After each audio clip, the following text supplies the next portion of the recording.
وشفينا مولانا وملجأنا ومأوانا محمد رسوله النبي الكريم الأمين المكين الحنين الرؤوف الرحيم وعلى آله الطيبين الطاهرين وعلى صحبه أجمعين أما بعد فأعوذ بالله من الشيطان الرجيم بسم الله الرحمن الرحيم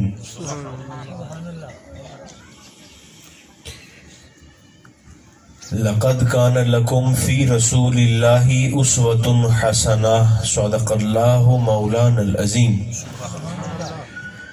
محبت کے ساتھ سبھی احباب درود و سلام پڑھیے۔ الصلاۃ والسلام علیک یا رسول اللہ، الصلاۃ والسلام علیک یا حبیب اللہ، الصلاۃ والسلام علیک یا رحمت للعالمین وعلی آلک و اصحابک سیدی یا شفیع المذنبین۔ اللہ تبارک و تعالی جل مجدہ العظیم کی حمد و ثنا حضور نبی محترم رسول محتشم رحمت عالم صلی اللہ علیہ وآلہ وبارک وسلم کی ذات بے کس پناہ پر بے شمار ہدیہ درود و سلام عرض کرنے کے بعد عزیزان مکرم، اللہ رب العزت کا شکر ہے جس نے ہماری گردنوں میں حضور کی نسبت کا کلادہ عطا فرمایا۔ محترم حاجی صاحب نے بڑی محبت کے ساتھ اپنے گھر میں حضور کے ذکر شریف کی اس بزم کو سجایا۔ رب ذوالجلال اہتمام کرنے والے اور شرکت کرنے والے تمام دوستوں کو اجر عظیم عطا فرمائے۔ اللہ سب کی توفیقات میں اضافہ فرما کر ہم سب کا خاتمہ ایمان پر فرمائے۔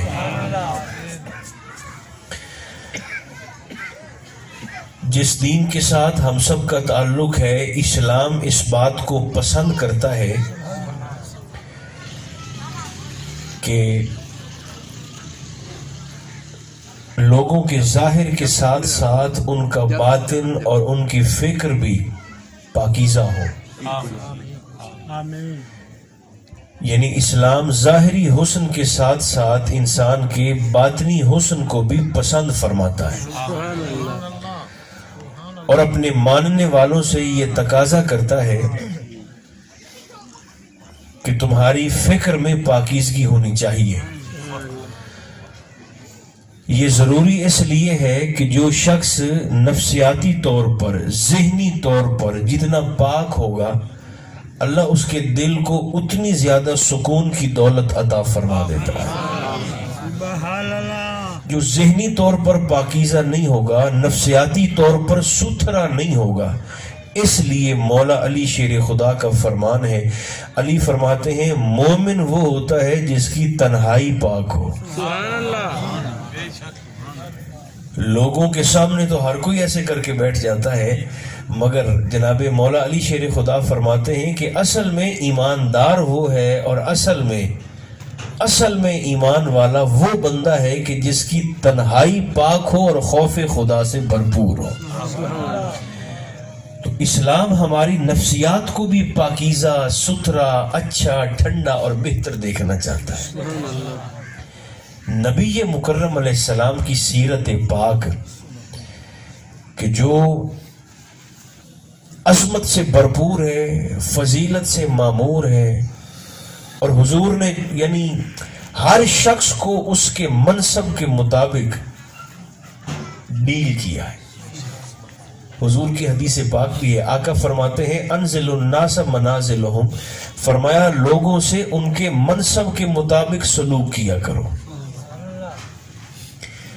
یعنی اگر کسی صاحب عزت کو آپ عزت نہیں دیں گے تو یہ بھی زیادتی ہے، اور اگر جیسے مولا علی شیر خدا کا یہ بھی فرمان ہے، جناب علی فرماتے ہیں کہ اگر تم کسی عزت والے کو عزت دو گے تو بدلے میں وہ بھی تمہیں عزت دے گا، اور اگر تم کسی کم ظرف کو، گھٹیا کو، پست کو، کمینے کو عزت دو گے تو فرمایا بدلے میں وہ تمہیں عزت تو نہیں دے گا لیکن زندگی کا سبق ضرور دے دے گا۔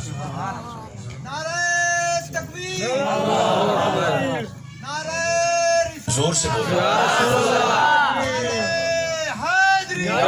عزت دینے والا وہ کبھی بھی محروم نہیں رہتا، اسے بدلے میں یا عزت مل جاتی ہے یا اس کو بدلے میں سبق مل جاتا ہے۔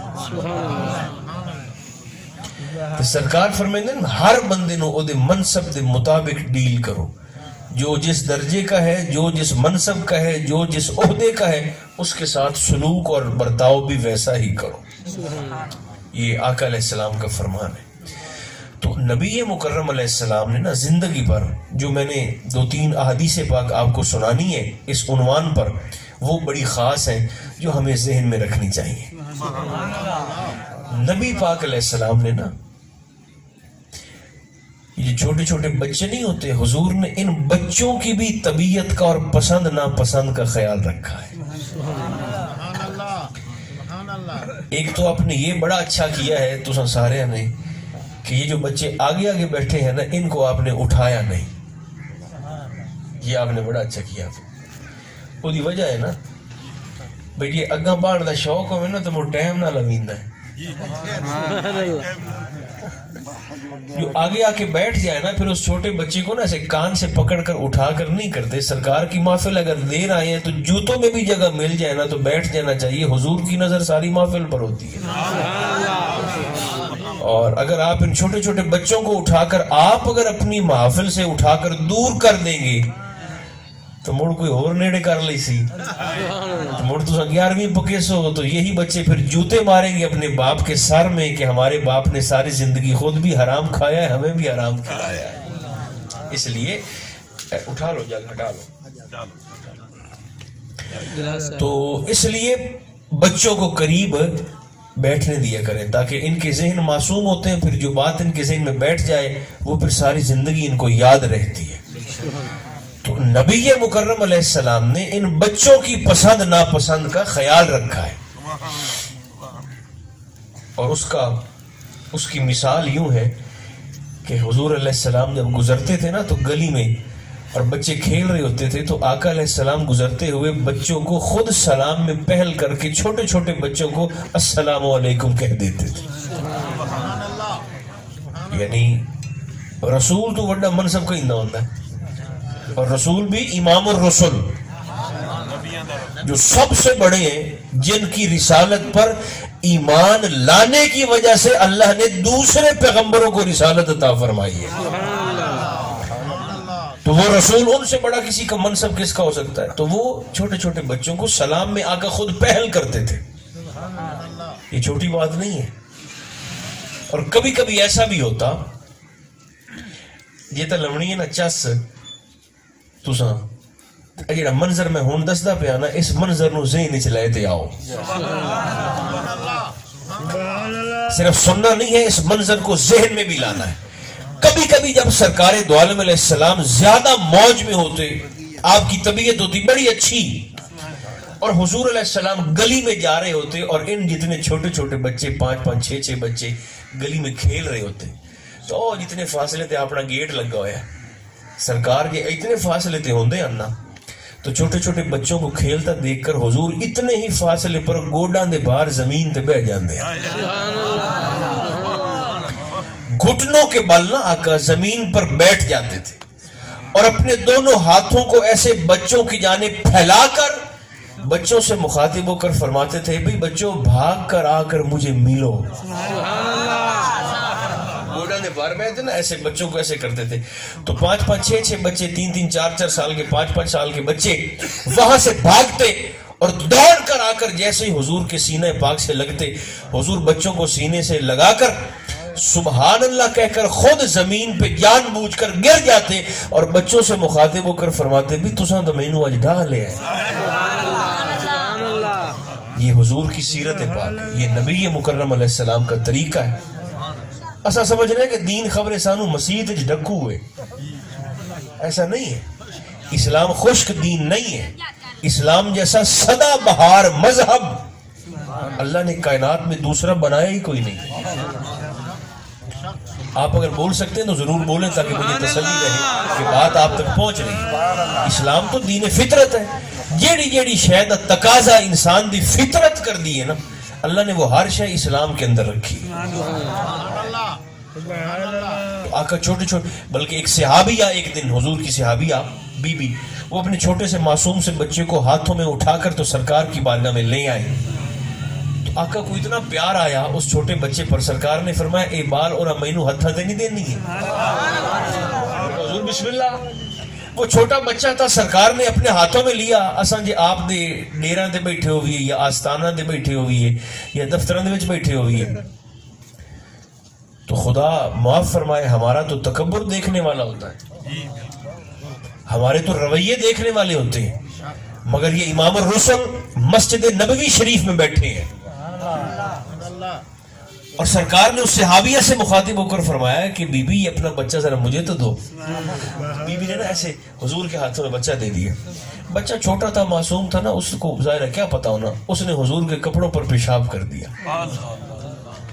اب جیسے ہی اس نے حضور کے لباس پر پیشاب کیا, وہ پیشاب کر رہا ہے, تو صحابیہ تڑپ گئی اور بڑی رو پڑی اور بڑی پریشان ہو کر سرکار سے کہنے لگی حضور معاف فرما دیں, اسے نہیں پتا بچہ ہے, حضور جلدی سے مجھے دے دیں بچہ, حضور آپ کے کپڑوں پر پیشاب. سرکار نے پتا کیا فرمایا اس کی پریشانی کو دیکھ کر؟ حضور نے فرمایا بی بی تو اس میں پریشان ہونے والی کون سی بات ہے, بچہ ہے, پیشاب کر دیا ہے, خیر ہے, اللہ نے یہ پانی کس لیے بنایا ہے, ابھی کپڑوں پر بہائیں گے تو سارا معاملہ ٹھیک ہو جائے گا. تو کیوں پریشان ہونی ہے, تو کیوں تڑپ رہی ہے, چھوٹا بچہ ہے نا. کہ آقا ایسے بچوں کی طبیعت کا, بلکہ حضور کے غلام ہے جن کا نام ہے حضرت زید بن حارثہ, 8 سال دہان وکنا وکیندا سرکار دی بارگاہ پہنچے. کتنی عمر تھی؟ تو سنجھے تھوڑی جی ہمیں کیویں ہمت سے کرو نا, اچھا بولنا والی تو مزہ بول دو تو سارے پے ہو, میں ویندا بیٹھا تھوڑا جا میں زور لا میں بس تھوڑا جا. 8 سال کی عمر تھی جب سرکار زید اپنے ماں باپ کے ساتھ نا قافلے کے ساتھ جا رہے تھے, والدین کے ساتھ, تو ڈاکوؤں نے قافلے پہ حملہ کیا, مال بھی لوٹ لیا, بچوں کو جیسے اغوا کرتے تھے تو اغوا بھی کر لیا, تو حضرت زید کو بھی گرفتار کر لیا, پکڑ لیا.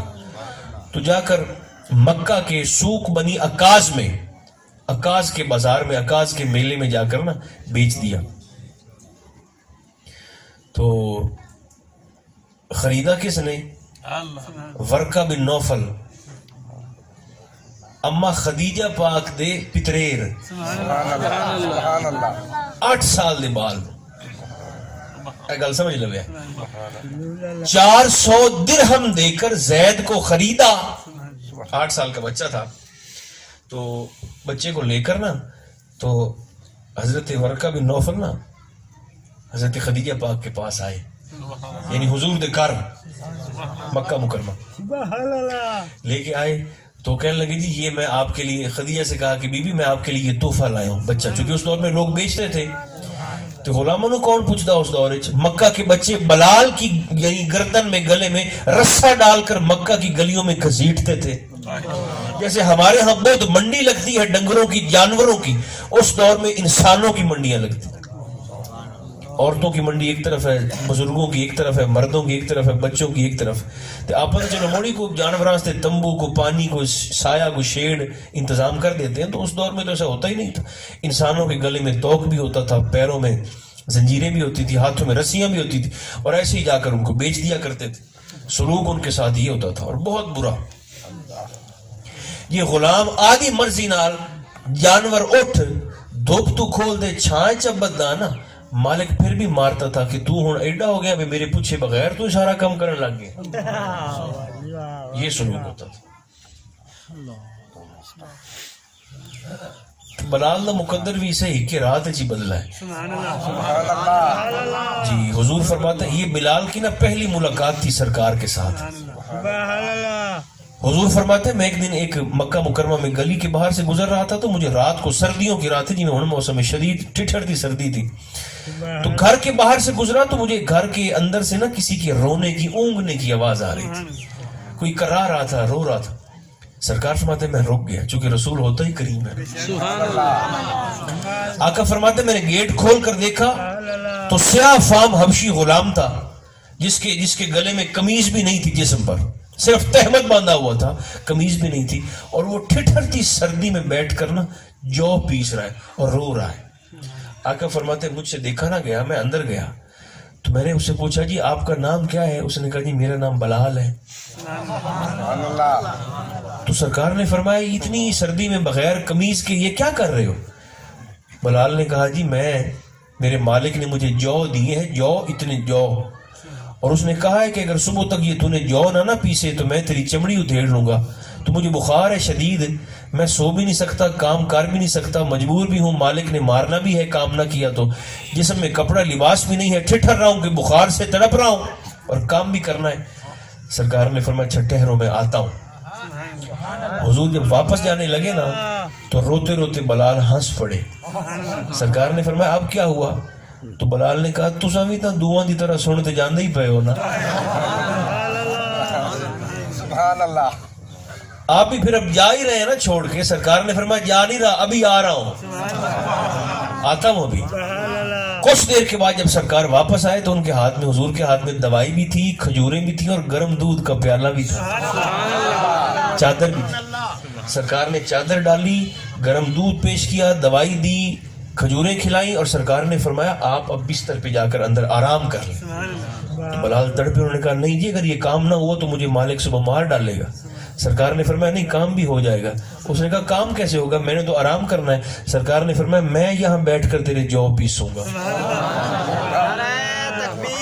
وہ سردیوں کی ٹھٹھرتی ہوئی رات میرے اور آپ کے کریم نے اس غلام کے جو پیسے اس سردی میں بیٹھ کر رہا۔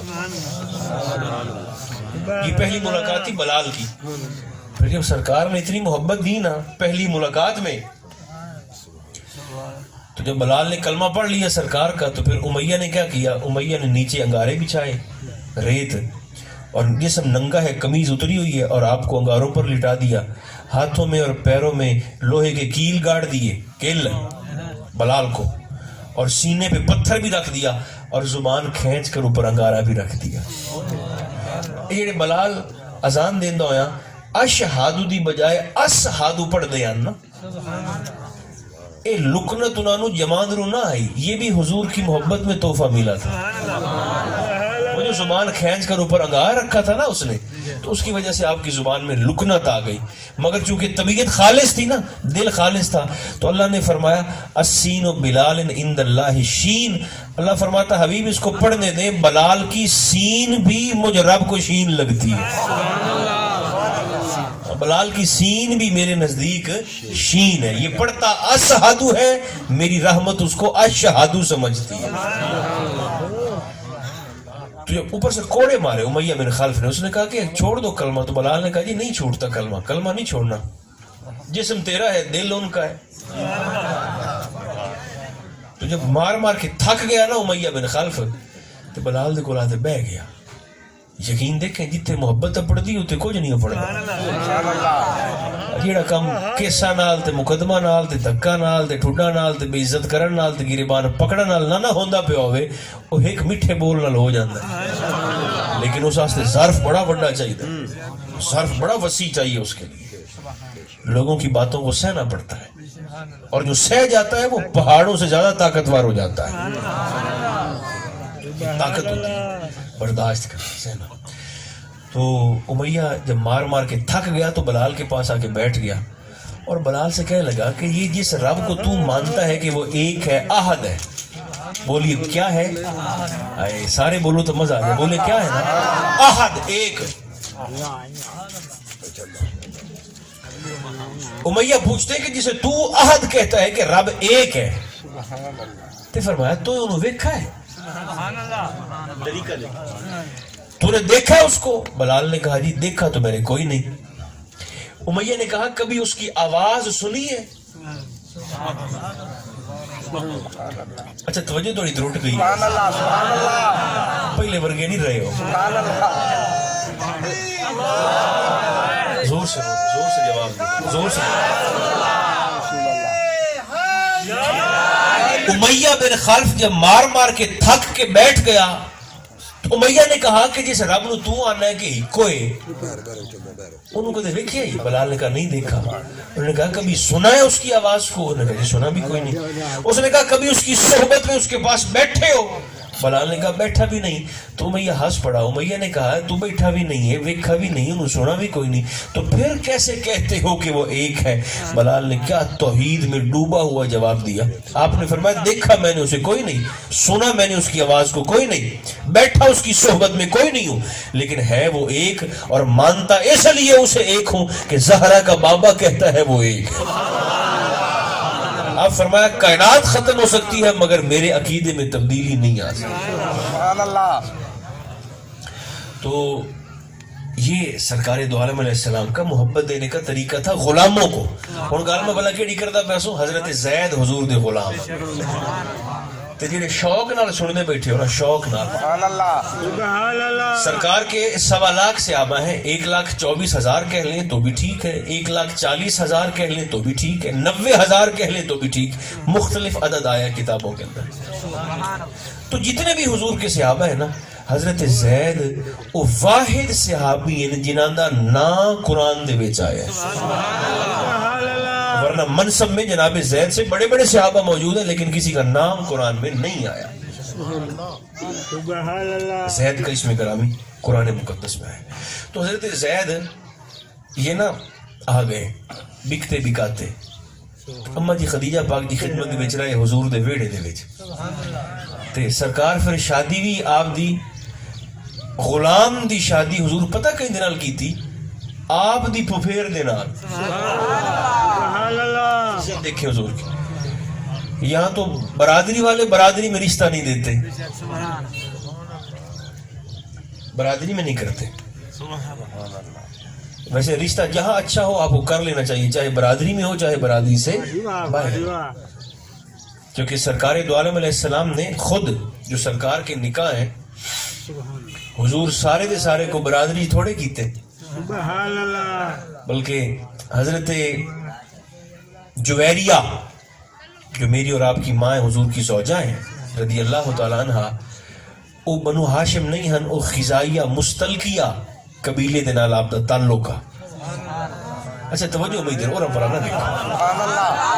حضرت جویریہ، حضرت ماریہ جو حضور دے واحد بیٹے جناب ابراہیم علیہ السلام دی اما جانن، حضرت ماریہ قبطیہ ہن، قبطی برادری ہے، قبطی فیملی، بنو ہاشم وہ بھی نہیں ہیں. بلکہ حضرت صفیہ ام المومنین او حی بن اخطب یہودی دی تھی ہیں، باپ بھی یہودی ماں بھی یہودن حضرت صفیہ کی، اور اما جی صفیہ خود میری اور آپ کی ماں ہے حضور کے نکاح میں.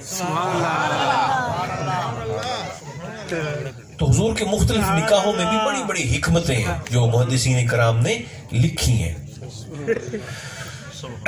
تو وہ حضرت زید جن کا نکاح ہوا نا تو حضرت غلام تھے. تو حضرت زید کا بیٹا ہے اسامہ بن زید، یہ بھی صحابی ہے، غلام زادہ. تو میں بتا رہی رہا تھا کہ سرکار بچوں سے کتنا پیار کرتے تھے. تو ایک دن نا حضرت اسامہ بن زید، میں سردیاں دا موسم ہے، تو اسامہ بن زید کی نا ناک بہ رہی تھی، نزلہ ہوگا زکام ہوگا، ناک بہ رہی تھی اسامہ بن زید. سرکار تشریف لائے. سبحان اللہ. تو حضور نے فرمایا عائشہ یہ اسامہ کی ناک تو صاف کرو. اما جی نے کہا حضور میں اندر سے کپڑا لے آؤ پھر میں بھی صاف کرتی ہوں. اما جی فرماتی ہیں میں اندر کپڑا لینے گئی، مجھے کپڑا لانے میں کچھ دیر ہو گئی. تو فرماتی ہیں جب میں واپس نکلی تو میں نے کیا دیکھا کہ سرکار دو عالم علیہ السلام نے اپنے ہاتھ سے غلام کے بیٹے کا ناک صاف کر دیا تھا.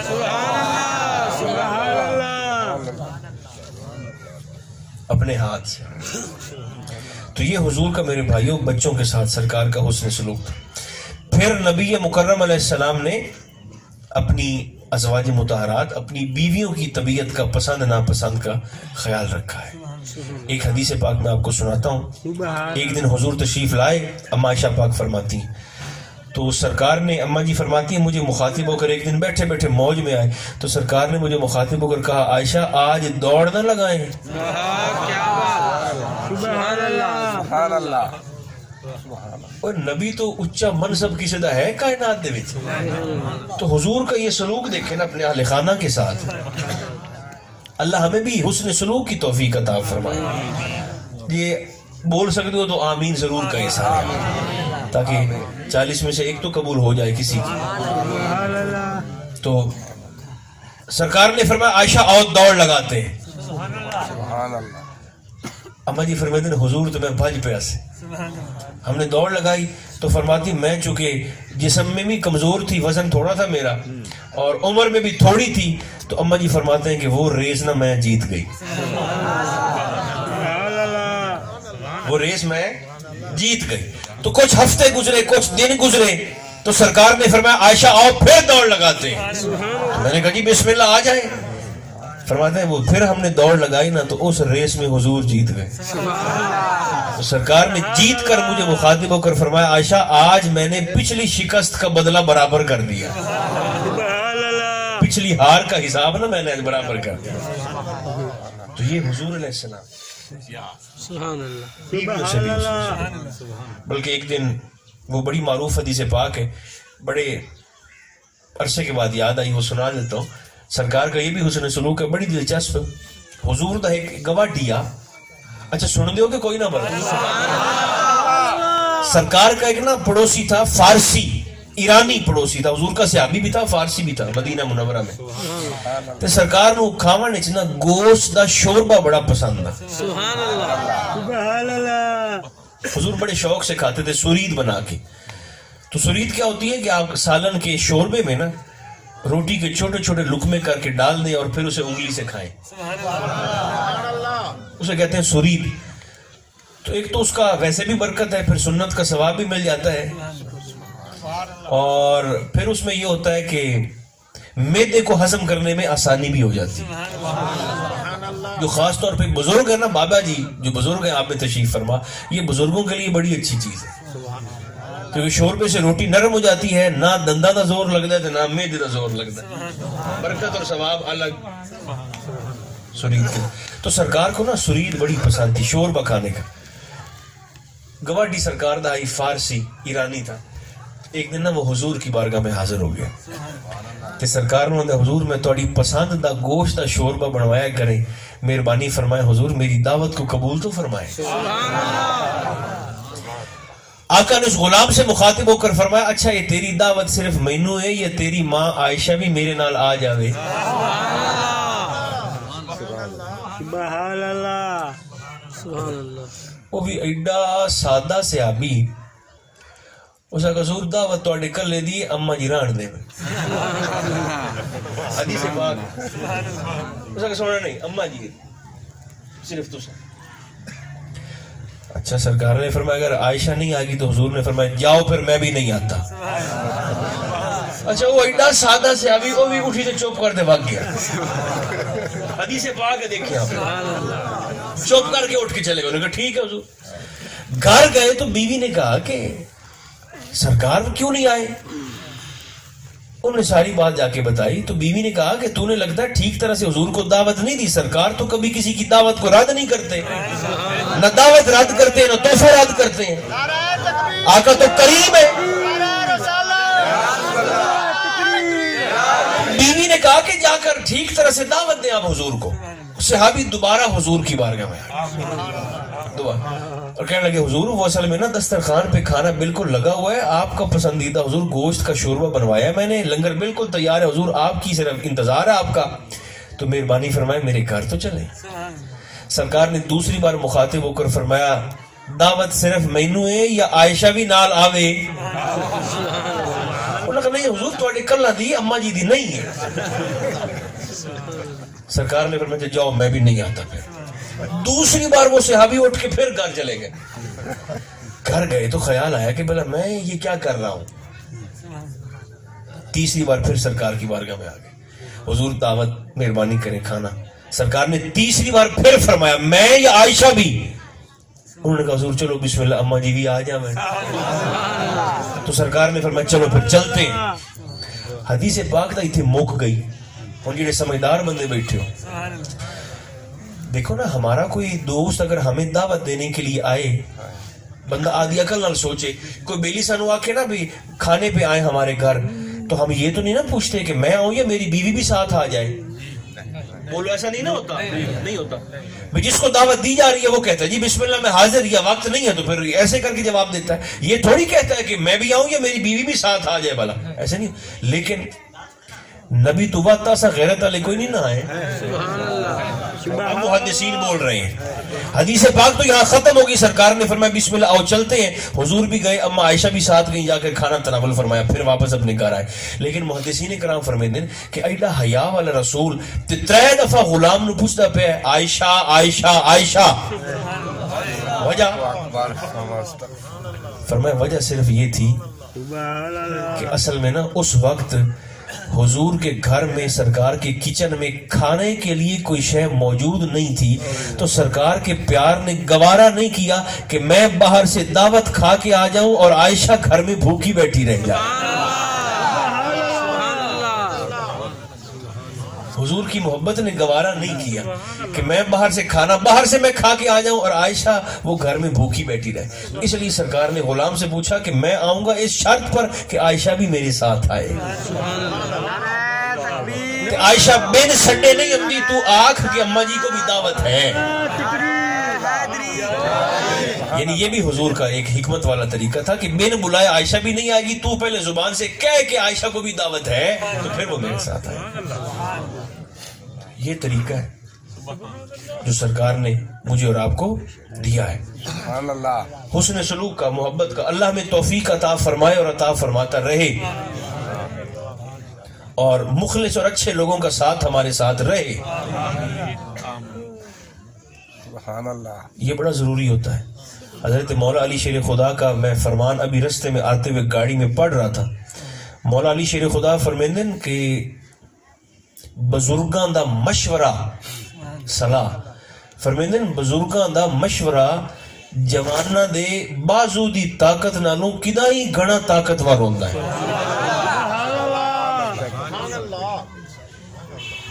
تو یہ بھی اللہ کی مہربانی ہوتی ہے بندے پر. اگر بندے کو کوئی اچھا مشورہ دینے والا ہو تو یہ بھی اس بندے پر اللہ کی خاص کریمی ہوتی ہے اور اس کی مہربانی ہوتی ہے.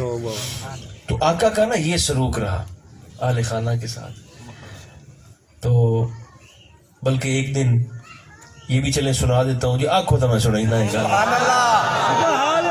یہ بڑی ضروری ہے. اور پہلے بھی عرض کی ہے تو آج چونکہ ذہن میں اب آ گئی تو پھر میں یہ بھی عرض کروں گا آپ کی خدمت. ایک دن نا حضور تشریف فرما تھے. دیکھو یاد رکھو اس کائنات کا جو پہلا رشتہ اللہ نے بنایا نا وہ ماں پتر دا نہیں ہے، وہ پیو